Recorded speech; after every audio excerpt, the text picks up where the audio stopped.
welcome to the homestead. Well, it's finally cooling off. It's clouded over a bit. I've got sprinklers going in the yard, and there's some projects I need to do now that it's not quite so hot. So right behind me you can see our little animal barn, and this barn doesn't have any vents in it. Unfortunately, it also doesn't have an overhang, so putting in a overhang vent is not even an option.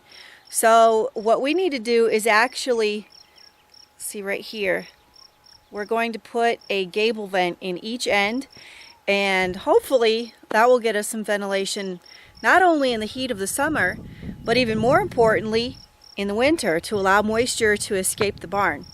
So I've got to get the ladder and some tools and see what I need to do to get that done.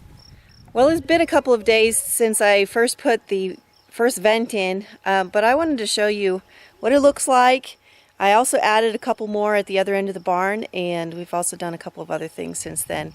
In the effort of shaving off time, I did not record it. Just trying to get stuff done, kind of in a little bit of a time crunch, trying to get these chickens out. It's started to be quite hot every afternoon, so keeping these chickens in the barn is just not an option anymore. So we're moving right ahead, getting things vented, and well, let me show you. This is the first vent I installed the other evening, and I do have it partially caulked. We decided to just go ahead and use silicone to seal around the edges. It just has to be semi-waterproof. Obviously the vent, if we have a driving rain, it could technically leak in. These are just gable vents, and obviously they're not exactly designed for pole barn steel construction installation, but it is working. I have noticed a lowering temperature inside the barn, and also the smells are down as well. Okay, here's the vent in the west end of the barn, and then we also added, I say we because my mom is here and she's been helping me try to figure all of this stuff out.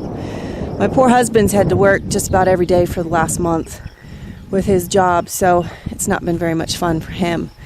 But you can see this vent, I confess I cut the hole too big, so this hole will require more caulk, but that's okay. It's just a chicken coop. And then here, this is my favorite part.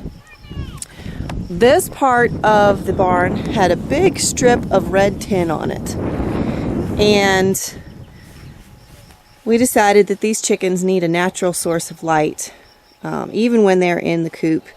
This will help them with molting and laying eventually. And they instantly liked it. Now, we did work on this yesterday, and you can see right here there's a cut in the tin. This upper part will actually stay up there. This lower section will be a door, hopefully by the end of the day. And then this will be the man door out into the chicken run area, and then down in the bottom of it we'll frame up a little chicken door. Of course, that will be a project of its own, but we're gonna get this done today, hopefully. And again, hopefully we will get the fencing up to where the chickens won't wander around, though I would love for them to wander. But we do have a border collie, and I just don't want to feed chicken to my border collie.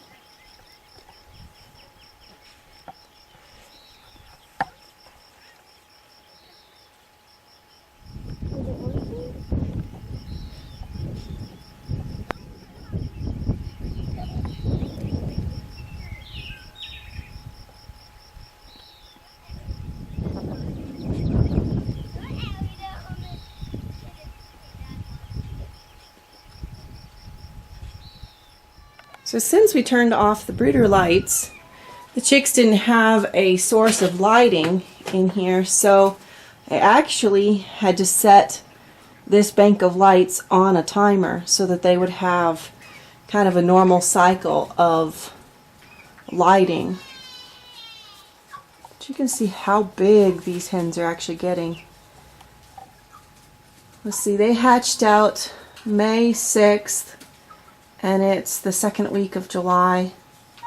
So they're like 10 plus weeks old. I don't know exactly.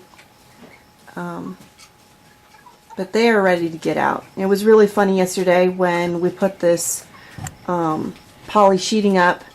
They all lined up at the light and were pecking to try to get out or eat whatever was on the outside. But it's amazingly different in here. It's not stuffy anymore. There's no smell to speak of. I do have some fresh shavings that I will be topping these existing shavings with. I do plan on doing the deep bedding method. That will allow this to have more moisture absorption as well as just a better environment for the chickens to live on.